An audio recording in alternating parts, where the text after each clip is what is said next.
Magandang araw po sa lahat ng ating mga minamahal na taga-subaybay at welcome po muli dito sa inyong paboritong channel ng mga kwentong puso.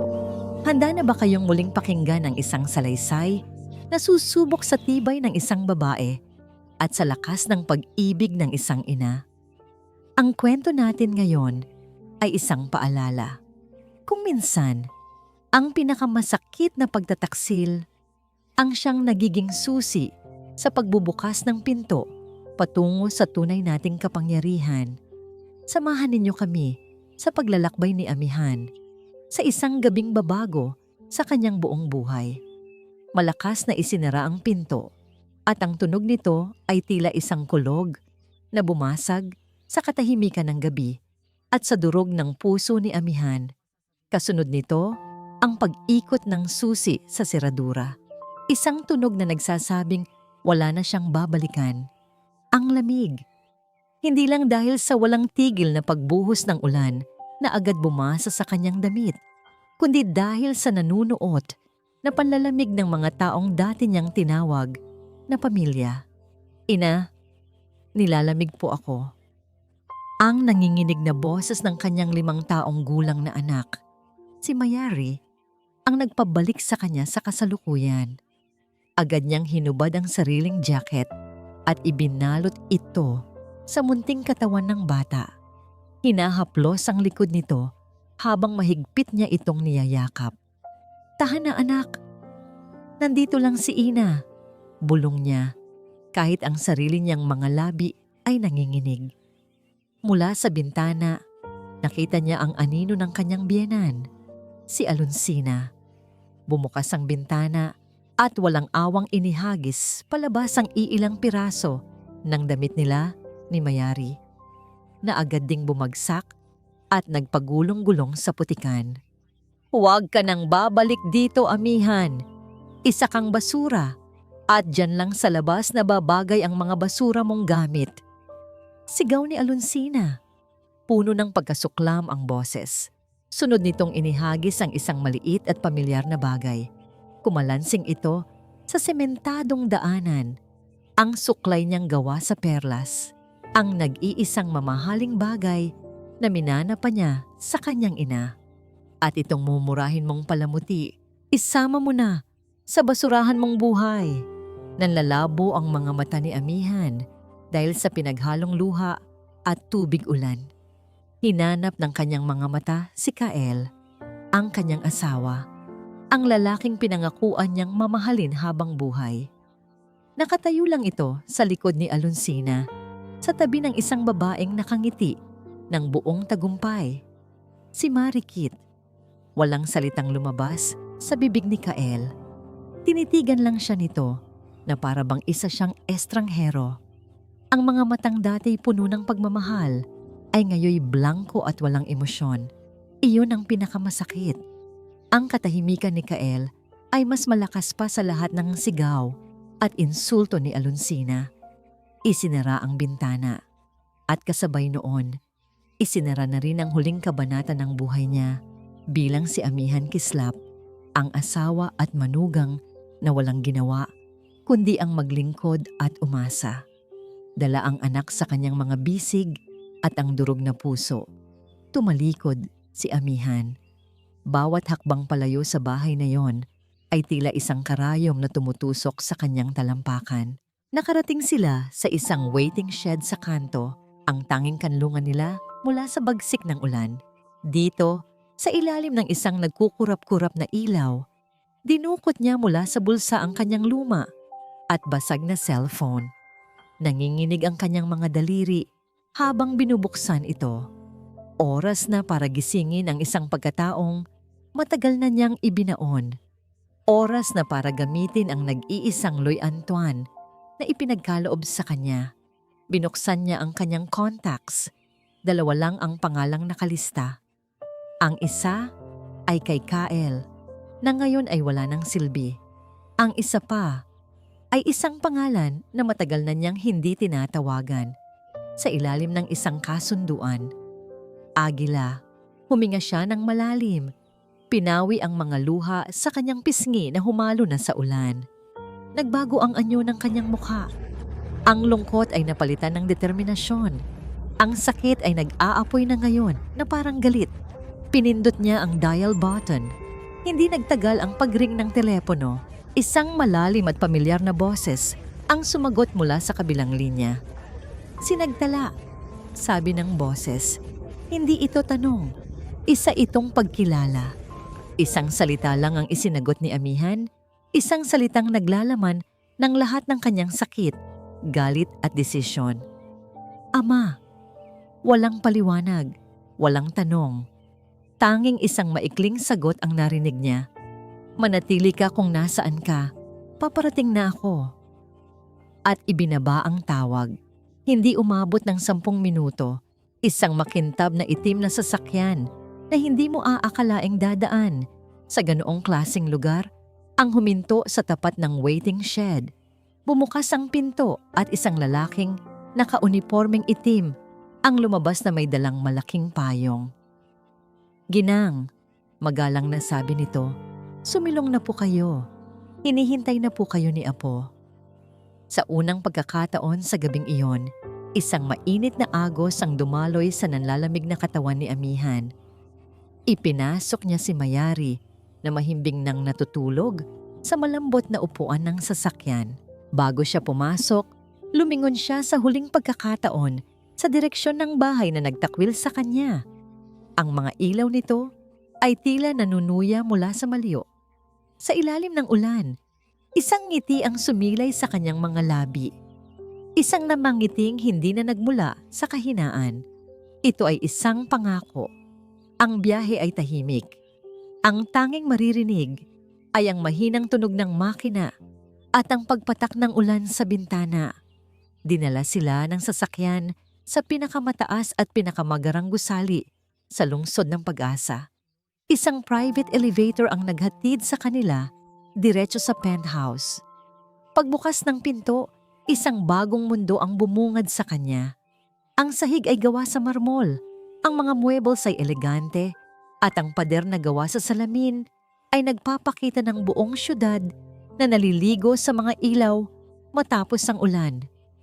Sa gitna ng lahat, nakatayo ang isang matipunong lalaki. May mga puti ng buhok sa kanyang sentido na lalong nagpapatingkad sa kanyang awtoridad. Si Apo Aguila, ang kanyang ama. Laya, sabi nito, ang boses ay puno ng awtoridad, ngunit may bahid ng lungkot para sa anak. Ama, sagot niya. Lumapit si Apo Aguila, hindi sa kanya, kundi sa natutulog na si Mayari. Hinaplos nito ang buhok ng Apo. Dinala na ng mga katulong ang mga gamit niya sa kanyang kwarto. Hayaan muna natin siyang magpahinga. Nang silang dalawa na lang ang naiwan, hinarap siya ng kanyang ama. Ang bawat luha mo ngayong gabi, anak, ay matagal ko nang nakikita. Matagal na akong nagmamasid. Hinihintay ko lang ang tawag mo. Hinihintay kong piliin mo ang sarili mo. Ipinatong nito sa isang mesang salamin ang isang folder na may logo ng isang dambuhalang korporasyon, Perlas Korporasyon. Hindi lang pera ang Loy Antoine mo, Laya. Ito ay isang imperyo, ang Perlas Korporasyon. At simula bukas, sa pag-upo mo bilang bagong CEO, ito na ang magiging sandata mo. Binuksan ni Laya ang folder. Mga papeles, mga titulo, mga bank accounts, lahat nakapangalan sa kanya. Laya sinagtala. Isang katulong ang lumapit at nag-abot sa kanya ng isang roba na gawa sa seda. Pinahanda ko na ang lahat para sa'yo. Pumasok si Laya sa isang maluwag na banyo na mas malaki pa sa dati nilang sala ni Kael. Tinanggal niya ang basang damit, ang damit ni Amihan, ang damit ng isang martir. Hinayaan niyang bumagsak ito sa sahig na parang isang lumang balat ng ahas. Nang humarap siya sa salamin, nakasuot na ng mamahaling roba, ibang tao na ang nakita niya. Ang mga matang dating mapungay sa kalungkutan ay ngayoy matalas at puno ng determinasyon. Ang babaeng dating yumuyuko ay ngayoy nakatayo ng tuwid. Lumabas siya mula sa banyo. Kinuha niya ang telepono sa ibabaw ng mesa at idinayal ang numero ng kanyang bagong executive assistant. Magpatawag ka ng emergency board meeting bukas. Unang agenda, sabi niya. Ang boses ay malamig at hindi na nanginginig. Tumingin siya sa kanyang ama na tumango bilang pagsang-ayon. Tumingin si Laya sa bintana sa mga ilaw ng syudad sa ibaba. Nakita niya ang gusali kung saan naroroon ang Tuktok Solusyon Inc. Simulan ang proseso ng pagbili sa isang kumpanyang tinatawag na Tuktok Solusyon Incorporated. Nagkaroon ng sandaling katahimikan sa kabilang linya. At isa pa, dagdag ni Laya, ang kanyang boses ay tila isang bakal na hinasa. Gusto kong makumpleto ang pagbili bago matapos ang linggo.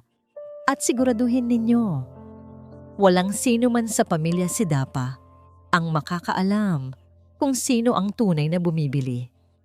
Nagising si Kael Sidapa na may ngiti sa mga labi. Ang sikat ng araw na tumatagos sa mamahaling kurtina ng kanyang kwarto ay tila isang anunsyo ng bagong simula. Sa tabi niya, mahimbing na natutulog si Marikit. Ang kanyang mukha ay payapa at maganda. Ang pabango nito ay humahalimuyak sa buong silid, isang amoy ng tagumpay at karangyaan. Ibang-iba sa amoy ni Amihan na palaging parang bawang at sibuyas galing sa kusina. Bumangon siya at lumapit sa bintana. Tumingin siya sa labas, sa hardin kung saan niya itinaboy ang kanyang dating asawa kagabi. Walang bakas ng ulan, walang bakas ni Amihan. Para bang isa lang itong masamang panaginip na sa wakas ay natapos na. Sa wakas, malaya na ako. Bulong niya sa sarili. Sa ibaba, narinig niya ang masayang tawanan ng kanyang ina, si Alonsina, at ni Marikit. Nakagigising lang pala. Bumaba siya at nakita silang dalawa na nag-uusap habang tinitingnan ang isang mamahaling bag. Bagay na bagay sa iyo, Mama Alonsina. You deserve nothing but the best, sabi ni Marikit. Ang boses ay parang pulot. Ikaw talaga, Hija. Ikaw ang tunay na biyaya sa pamilyang ito. Hindi tulad ng pulubing iyon, sagot ni Alonsina habang sinusukat-sukat ang bag sa kanyang braso. Umupo si Kael sa mesa. Pakiramdam niya ay siya ang hari ng kanyang kastilyo. Ngunit ang paghahari ay biglang naantala nang mag-vibrate ang kanyang telepono. Isang numero mula sa bangko. Sinagot niya ito nang may pagkainis. Hello. Good morning, Sir Kael Sidapa. Tumatawag lang po kami para i-remind kayo sa inyong overdue na loan payment. Hindi na niya pinatapos ang sasabihin ng kausap. I'm busy. Call me next time, sabi niya at agad na pinatay ang tawag. Sunod-sunod na mensahe ang pumasok. Lahat ay paniningil ng utang. Binaliwala niya ang mga ito. Para sa kanya, maliliit na problema lang iyon na malapit ng masolusyonan. Nang gabing iyon, habang sila ay naghahapunan sa isang mamahaling restaurant, binuksan ni Marikit ang isang paksa. Honey, malamig niyang sabi habang hinahaplos ang kamay ni Kael. Napag-isip-isip ko, ang kasal natin, it should not be just a simple wedding. Ano ang ibig mong sabihin, my love? Tanong ni Kael. This is our statement. Ang pagpapakilala sa buong lungsod ng Pag-asa kung sino ang bagong Kael Sidapa. Isang grandeng kasal sa pinakamahal na hotel. Imbitado ang lahat ng mayayaman at sikat. Ipakita natin sa kanila na nabibilang tayo sa kanila. Nagningning ang mga mata ni Kael sa ideya. Yun mismo ang gusto niya. Ang pagkilala, ang respeto, ang inggit ng lahat. Gagawin natin yan, my love, sabi niya ng buong pagmamalaki. Kahit na alam niya sa loob-loob niya na wala siyang sapat na pera para dito. I will give you the wedding of the century. Pag-uwi niya sa kanyang opisina kinabukasan, tumayo siya sa harap ng salamin. Inayos niya ang kanyang mamahaling necktie. Tinitigan niya ang kanyang refleksyon. Ito ako, ang tunay na ako, sabi niya sa sarili. Si amihan, pabigat lang siya sa mga pangarap ko. Deserve ko ito. Deserve ko ang lahat ng ito. Kinukumbinsi niya ang sarili na tama ang lahat ng kanyang ginawa. Ang pagtataksil ay naging katapangan sa kanyang isip. Ang kalupitan ay naging isang kinakailangang hakbang. Habang siya ay abala sa pagpapapogi sa salamin, isang malakas na katok ang bumasag sa kanyang pagmumuni-muni. Bumukas ang pinto at pumasok ang kanyang sekretarya. Hingal na hingal at hindi makapaniwala ang itsura. Sir! Sir Kyle! Ano ba yan, Loida? Hindi ka ba marunong kumatok ng maayos? Inis niyang tanong. Pasensya na po, sir, pero may balita po ako, sabi ng sekretarya habang iwinawagay-wayang isang papel. May natanggap po tayong offer. Isang dambuhalang korporasyon. Ayaw pong magpakilala. Pero gusto nilang bilhin ang buong tuktok solusyon. Nawala ang pagkainis ni Kael. Oh, magkano naman ang offer nila? Tanong niya na may halong pangmamaliit. Nanginginig ang boses ng sekretarya habang sinasabi ang halaga. Sir, ang offer po nila ay sapat para bayaran ang lahat ng utang ng kumpanya at may sobra pa pong napakalaki. Nanlaki ang mga mata ni Kael. Ang lahat ng kanyang problema sa pera ay biglang naglaho. Ito na ang sagot. Ito na ang himala. Tadhana na mismo ang nagsasabing tama ang landas na kanyang tinahak. Sa loob ng malawak na boardroom ng Perlas Corporation, ang hangin ay tila manipis at mabigat. Isang mahabang mesa na gawa sa mahogany ang nasa gitna. Napapalibutan ng mga makapangyarihang miyembro ng board. Mga lalaking sanay magbigay ng utos, hindi tumanggap. Ngunit ngayon, lahat sila ay tahimik na nakikinig sa babaeng nakaupo sa dulo ng mesa. Si Laya Sinagtala. Nakasuot siya ng isang simpleng itim na business suit, ngunit ang kanyang presensya ay sapat na para punuin ang buong silid. Ayon sa datos mula sa huling quarter, bumaba ng 3% ang ating kita mula sa real estate division, sabi niya. Ang kanyang boses ay kalmado ngunit may bigat. Ginoong Velasco, ang iyong panukala na magbuhos pa ng pondo sa proyektong yon ay hindi na praktikal. Nagulat ang matandang si Velasco. Pero G ng CEO, matagal ng plano yan ng kumpanya. Ang matagal na plano ay hindi nangangahulugang tamang plano. Putol ni Laya, hindi inaalis ang kanyang tingin sa mga papel. Ang pera ay ililipat natin sa technology acquisition. Iyon ang kinabukasan. Ang desisyon ko ay pinal. Walang nangahas na sumagot. Sa loob lamang ng ilang araw, ipinakita ni Laya Sinagtala na hindi siya isang baguhang tagapagmana lamang. Ang kanyang isip ay kasing talas ng isang labaha. Ang kanyang mga desisyon ay mabilis at walang bahid ng pag-aalinlangan. Napilitan silang hangaan siya. Matapos ang pulong, bumalik si Laya sa kanyang malawak na opisina. Ang tanawin mula sa kanyang bintana ay ang buong syudad. Kumatok ang kanyang executive assistant at pumasok. Ginang Sinagtala, narito na po ang inyong pinapahanap.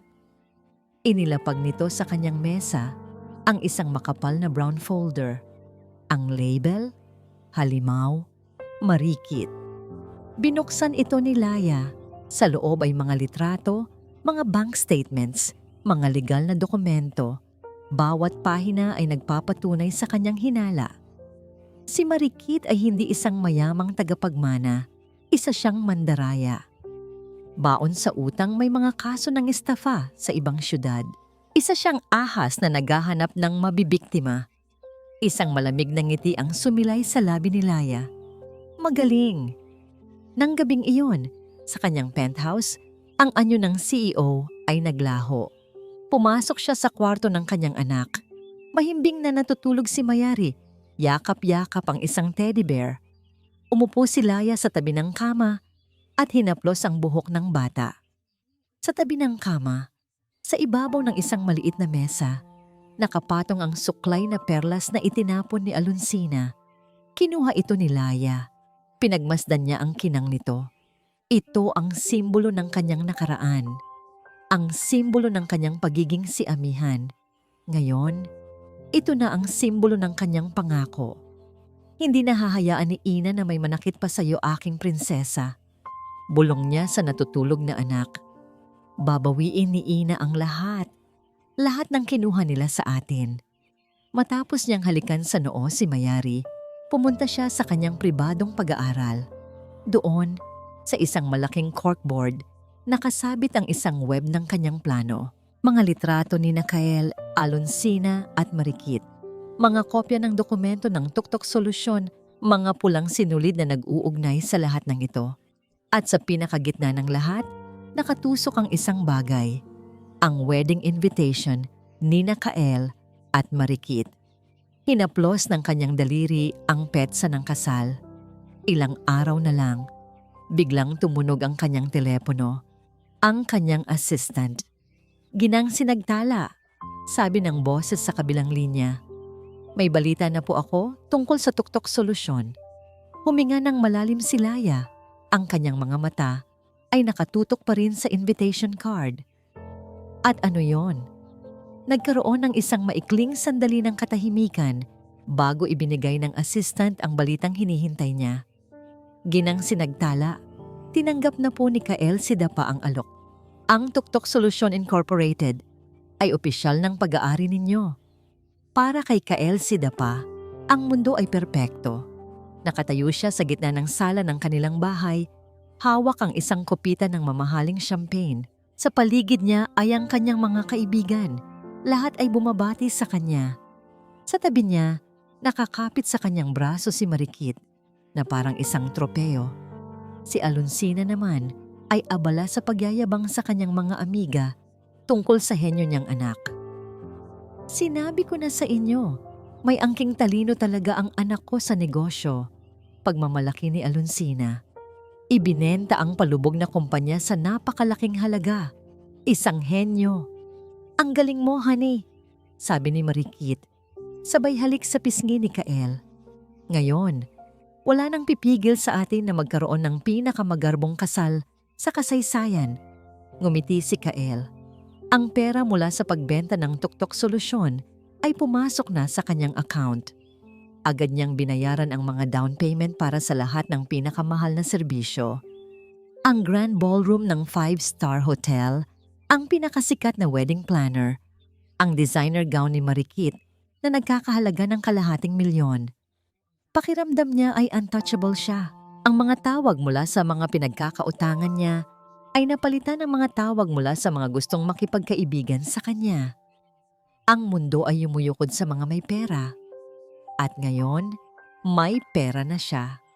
Isang hapon, habang abala sila ni Marikit sa pagpili ng menu para sa reception, isang email ang dumating sa wedding planner na agad namang ipinasa sa kanila. Mr. Sidapa, Miss Halimaw, mayroon po tayong hindi ka panipaniwalang balita, sabi ng planner. Nanginginig ang boses sa excitement. Ano iyon? Tanong ni Marikit na medyo naiinis sa pagkakaistorbo. Isang anonymous benefactor po ang tumawag sa hotel, paliwanag ng planner. At in-upgrade niya po ang buong wedding package ninyo sa Imperial Grandeur Package. Ito po ang pinakamahal at pinaka-eksklusibong package nila. Kasama na po rito ang live media coverage mula sa sikat na socialite channel. Natigilan sina Kael at Marikit. Maging si Alonsina na kasama nila ay napanganga. Sino naman ang gagawa niyon? Nagtatakang tanong ni Kael. Hindi po nagpakilala, sabi ng planner. Ang sabi lang po ay isa raw siyang tagahanga ng inyong love story at naniniwala siyang karapat-dapat kayo sa isang kasal na parang sa hari at reyna. Nagkatinginan sina Kael at Marikit at pagkatapos ay sabay silang humalakhak. Nakikita mo ba, Kael? Kahit ang tadhana ay pabor sa atin, sabi ni Marikit. Ang mga mata ay nagliliyab sa tagumpay. May mga tao talagang nakakakita ng ating tunay na halaga. Siyempre, mayabang na sagot ni Kyle. Ang mga taong tulad natin, pinapaboran talaga ng swerte. Para sa kanila, ito ay isang biyaya mula sa langit. Isang patunay na sila ay espesyal. Hindi nila alam na ang bawat biyaya ay isang hibla lamang ng sapot na unti-unting bumabalot sa kanila. Ang media coverage, ang mas malaking venue, ang mas maraming bisita. Lahat ay parte ng plano para gawing mas malaki ang kanilang entablado. Ang entablado ng kanilang pagbagsak. Kinagabihan, bago ang araw ng kasal, isang delivery man ang nag-abot ng isang marangyang itim na kahon kay Kyle. Walang pangalan ang nagpadala. Tanging ang pangalan niya ang nakasulat sa isang eleganteng card. Nang buksan niya ito, nakita niya ang 2 makintab na imbitasyon na nakapatong sa isang unan na gawa sa satin. Hindi ito ordinaryong imbitasyon. Nakasulat dito, "You are cordially invited to the official signing and handover ceremony of Tuktok Solution Inc. to its new owner. Venue, the Grand Ballroom, Shangri-La Hotel. Date, petsa ng kasal. Time, during the wedding reception of Mr. Kyle Sidapa and Miss Marikit Halimaw." Napakunot ang noo ni Kyle. "Weird," sabi niya. "Bakit naman isasabay sa kasal ko ang pagpirma? Gusto pa yatang makatipid sa venue ng bagong may-ari." Tumawa si Marikit. "Hayaan mo na, honey. Baka gusto lang nilang makilala ka in person. Ang henyo sa likod ng kumpanyang binili nila. It's your honor, actually. Isipin mo, lahat ng bisita, lahat ng media, makikita nila kung gaano ka kahalaga." Tumango si Kyle, nakumbinsi sa sinabi ni Marikit. Oo nga naman. Ito pa ang magpapatunay sa kanyang galing. Ang pagpirma sa handover documents sa harap ng lahat ay ang magiging rurok ng kanyang tagumpay. Hawak niya ang imbitasyon, ang kanyang tiket sa entablado. Hindi niya alam na yun din ang kanyang death warrant. Ang opisina ni Laya Sinagdala sa tuktok ng Perlas Korporasyon ay tila isang command center ng isang general bago ang isang malaking digmaan. Ang corkboard sa isang pader ay puno na ngayon. Bawat pulang sinulid ay nakakonekta na. Bawat piraso ng puzzle ay nasa tamang lugar na. Sa kanyang mesa, nakalatag ang huling mga sandata. Isang folder na naglalaman ng lahat ng kasunduan sa utang ni Marikit Halimaw, na binili lahat ng isang shell company na pag-aari ng Perlas Korporasyon. Isang ulat mula sa isang private investigator, kumpleto sa mga litrato at testimonya ng mga dati ng biktima ni Marikit. Isa pang folder, mas makapal. Naglalaman ito ng mga ebidensya ng pandaraya sa buwis at creative accounting na ginawa ni Kyle para mapamukhang kumikita ang Tuktok Solusyon. Mga dokumentong magpapatunay na ang presyong ibinayad ng Perlas Korporasyon ay sadyang pinalobo para bigyan siya ng pondo na magamit niya sa kasal. Isang pondo na ngayon ay babawiin din. At ang huli, isang foreclosure notice para sa bahay na ipinagmamalaki ni Aluncina na isinangla pala nito nang hindi alam ni Kyle para tustusan ang maluho nitong pamumuhay. Lahat ay handa na. Ang bitag ay nakalatag. Ang kailangan na lang ay ang pagdating ng mga biktima. Ngunit bago ang araw ng paghuhukom, may isang lugar na kailangan munang puntahan si Laya. Nagpahatid siya sa pribadong sementeryo kung saan nakahimlay ang kanyang ina. Simple lang ang lapida nito, ngunit napapalibutan ng mga puting rosas. Dito, sa harap ng puntod, si Laya ay hindi ang makapangyarihang CEO. Siya ay isang anak na nangungulila. "Ina," bulong niya habang hinahaplos ang malamig na marmol. "Patawad po kung ngayon lang ulit ako nakadalaw. Noong mga panahong ako pa si amihan, ikinulong ko po ang sarili ko sa isang buhay na alam kong hindi ninyo magugustuhan. Isang buhay ng pagtitiis." Huminga siya ng malalim. Pinipigilan ang luhang gustong kumawala. Pero tapos na po iyon. Ang babaeng pinalaki ninyo, ang babaeng tinuruan ninyong maging matatag, ay nagbalik na. Ipinapangako ko sa inyo, ina, hindi na muling mayuyurakan ang pangalan natin. Hindi ko nahahayaang ako o si Mayari na maranasan ang kahinaan. Ito na po ang huling pagkakataon na may iiyak sa pamilya natin dahil sa sakit. Naglagay siya ng isang sariwang puting rosas sa ibabaw ng lapida. Sa kanyang pagtayo, ang kanyang anino ay mahaba at matatag sa ilalim ng papalubog na araw. Ang kalungkutan sa kanyang mga mata ay napalitan ng isang malamig na apoy. Pagbalik niya sa kanyang penthouse, ang gabi ay bumagsak na. Ang syudad sa ibaba ay kumikinang na parang isang kahon ng mga alahas. Isang mahabang kahon ang naghihintay sa kanyang silid. Binuksan niya ito. Sa loob ay isang power suit na kulay dugong pula. Matapang, makapangyarihan. Ito ang kanyang isusuot bukas. Ang kanyang baluti. Isinuot niya ito. Tumayo siya sa harap ng isang malaking salamin. Ang babaeng nakatingin pabalik sa kanya ay hindi na si Amihan, ang asawang inaapi. Hindi na rin siya si Laya Sinagtala, ang CEO na nakatago sa likod ng mga papeles.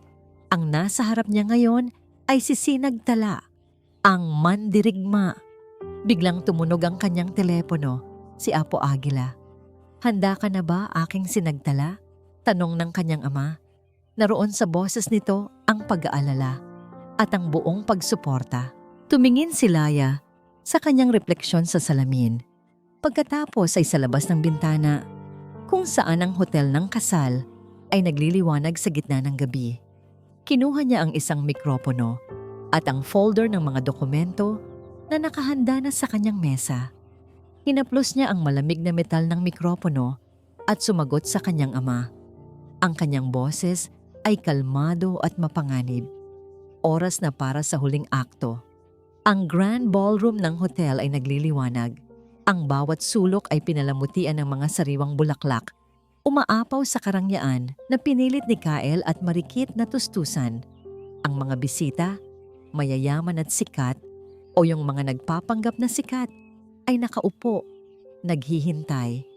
May mga kamera ng socialite channel na nakatutok, naghahatid ng Wedding of the Century live sa buong syudad.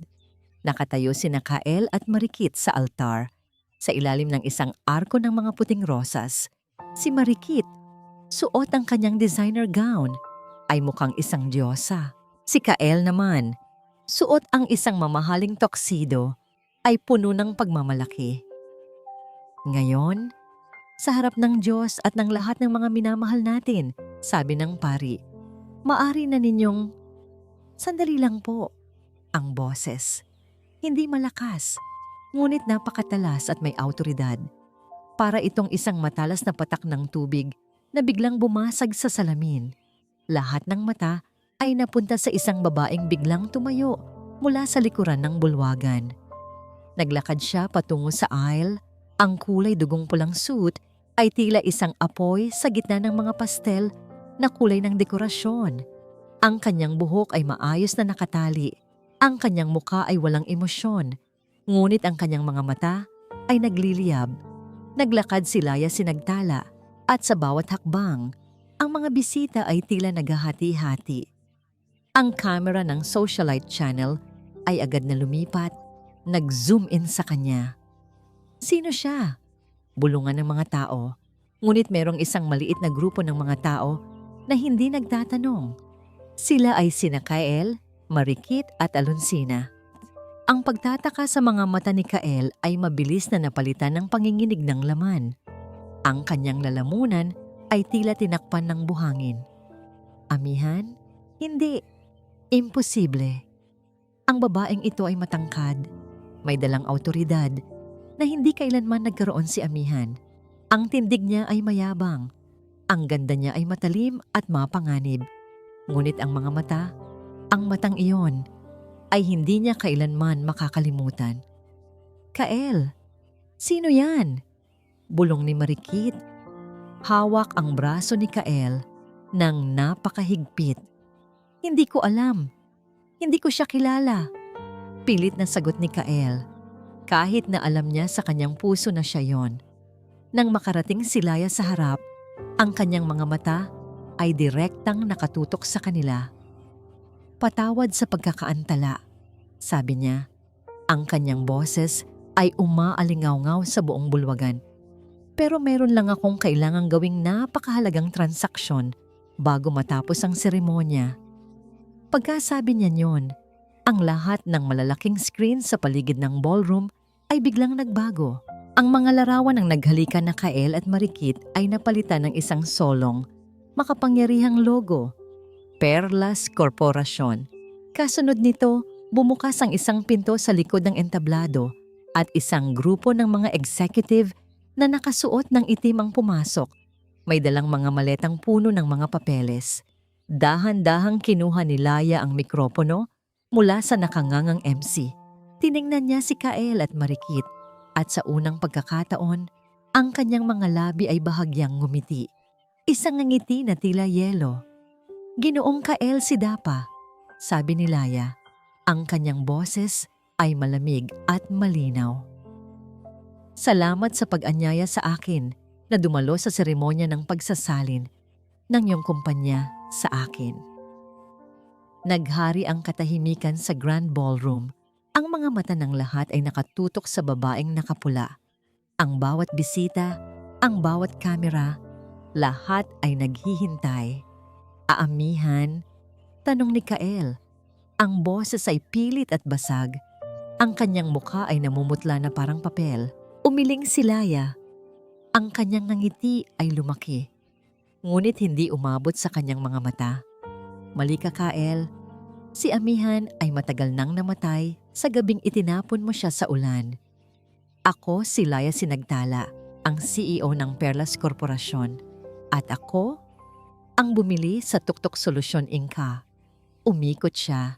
Hinarap ang mga executive na may dalang maleta. Mga Ginoo at ginang, nagtipon tayo ngayon hindi lamang para sa isang kasal, kundi para sa opisyal na turnover ng Tuktok Solusyon Incorporated. Anunsyo niya na tila nagho-host ng isang press conference. Inilabas niya mula sa kanyang folder ang isang dokumento at ipinatong sa isang lectern.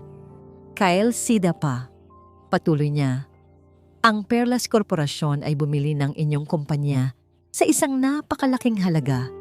Hindi dahil sa halaga nito, kundi bilang isang goodwill para sa isang individual na dating konektado sa kumpanyang ito. Tiningnan niya si Kael na ngayon ay nanginginig na at pawis na pawis. Ngunit, matapos ang masusing investigasyon, sabi ni Laya, ang kanyang boses ay tumataas at puno ng pagkasuklam. Natuklasan namin ang malaking pandaraya sa buwis at iba pang irregularidad sa pananalapi na ginawa mo, Ginoong Sidapa, upang mapalaki ang halaga ng kumpanya. Naglabas siya ng isa pang folder at inihagis ito sa sahig. Tumilapon ang mga kopya ng financial reports. Kaya naman, sa kapangyarihan na ibinigay sa akin bilang ang nag-iisang may-ari ng Tuktok Solusyon Inc. At sa harap ng lahat ng naririto at ng media, sumigaw si Laya. Ang kanyang boses ay tila kulog. Ikaw, Kael Sidapa, ay tanggal na sa trabaho. Kagyat! Ang camera ay nag-zoom in sa nakangangang mukha ni Kael. Hindi!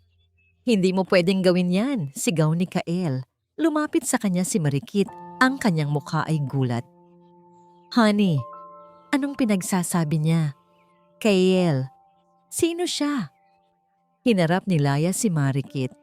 Huwag kang mag-alala, Marikit Halimaw. Hindi ko kayo nakalimutan. Sa lahat ng screen, ang logo ng Perlas Corporation ay naglaho at napalitan ng isang serye ng mga larawan at mga dokumento. Mga litrato ni Marikit kasama ang mga matatandang lalaki. Mga bank statements na nagpapakita ng utang na milyon-milyon at mga warrants of arrest mula sa ibang bansa. Ginoo at ginang, anunsyo ni Laya sa lahat ng naroroon. Ang babaeng ito ay isang professional na scammer. Ang kanyang pangalan ay Marikit Halimaw. At hindi lamang siya nagtatago sa kanyang mga utang, kundi siya ay nagbalak na gamitin ang kayamanan ni Kael upang bayaran ang lahat.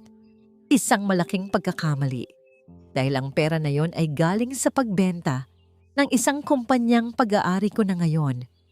Kaya marikit, tumingala si Laya at ngumiti ng buong panalo. Maliban sa kasong estafa, kakasuhan din kita ng panghihimasok sa ari-arian at pandaraya. Binitawan ni Marikit ang braso ni Kael. Kael, sinungaling siya. Wala akong ginawang masama. Ngunit ang mga bisita, marami sa kanila ay mga biktima rin ng mga scammer, ay nagsimula ng magbulungan at ang mga tunog ng paghatol ay umaalingaw-ngaw. Kasunod nito, isang babaeng nakasuot ng police uniform ang pumasok sa bulwagan at lumapit kay Marikit. Marikit Halimaw, arestado ka sa kasong estafa at paglabag sa batas sa cybercrime. Gumuho si Marikit. Sinubukan niyang kumawala, ngunit huli na ang lahat. Napalingon si Laya kay Alonsina. Ang matandang babae ay hindi na sumisigaw. Sa halip ay nakaupo sa kanyang upuan, nanginginig. At para sa iyo, Ginang Alonsina Sidapa, sabi ni Laya ng mahina, ngunit malinaw. Ang bahay ninyo ay opisyal nang na-foreclose. Lahat ng assets mo ay kukunin upang bayaran ang mga utang mo. Kasama na ang mga ipinamili mong gamit sa credit card na hindi mo binayaran. Ang bahay kung saan mo kami itinapon ni Mayari ay amin na. Hindi na kinaya ni Alonsina. Bumagsak siya sa sahig. Ang kanyang mata ay nakadilat sa takot. Si Kael, na ngayon ay sahig na ang tanging natitirang kaibigan, ay nag-iisa.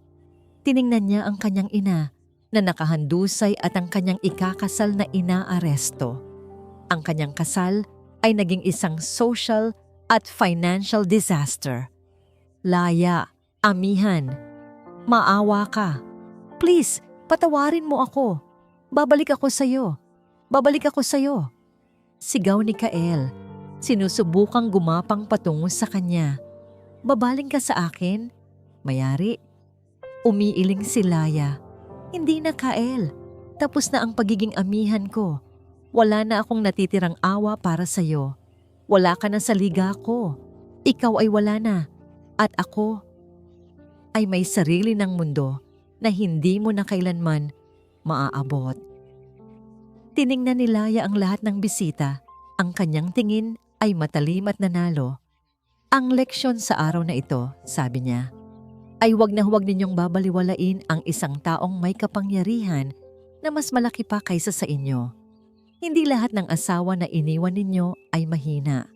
Ang ilan sa kanila ay naghihintay lang ng tamang oras para maging hari. O mas tama, Reyna. Doon inihagis ni Laya ang mikropono sa sahig. Tumalikod siya at naglakad palayo sa gumuho at magulong ballroom. Ang pulang suit niya ay nag-iwan ng isang bakas ng apoy.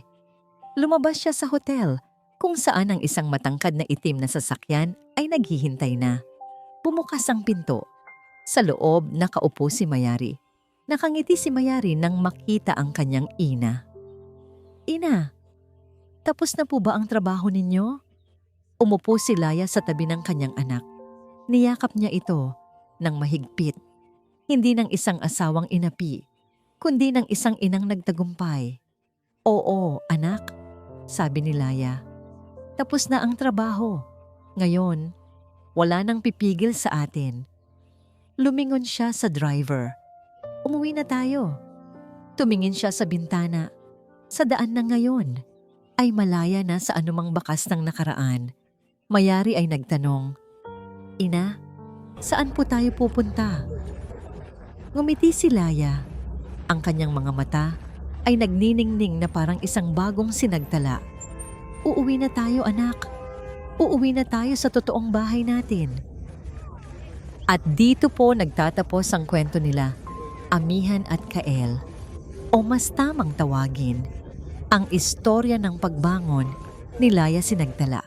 Isang paglalakbay na nagturo sa atin na ang tunay na halaga ng isang tao ay hindi nakukuha sa kung gaano kalaki ang utang ng iba sa kanya, kundi sa kung gaano kalaking imperyo ang kaya niyang itayo para sa sarili niya.